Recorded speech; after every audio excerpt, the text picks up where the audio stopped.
ये फेयर दुनिया का सबसे बड़ा फेयर है जो कि फॉरेन ट्रेड को बढ़ावा देता है, यानी कि विदेशी व्यापार को। अगर आप सब लोग भी इस फेयर को अटेंड करना चाहते हैं, अपने नए बिजनेस के लिए आइडियाज चाहते हैं या अपने बिजनेस को एक नए लेवल पर एक्सपेंड करना चाहते हैं, तो this is the golden opportunity. You should grab it and give a kick start to your business. China में 2 बार लगता है, एक बार अप्रैल में और एक बार अक्टूबर में। अप्रैल में 15 अप्रैल से 5 मई तक और अक्टूबर में 15 अक्टूबर से 4 नवंबर। अटेंड दिस फेयर सबसे पहले आपको चाहिए चाइनीज वीज़ा, जो आप ऑनलाइन जाकर अप्लाई कर सकते हो www.visaforchina.cn पर जाकर।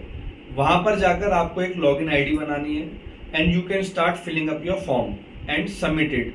या फिर आप दूसरे चैनल के थ्रू जा सकते हो, that is through visa agent.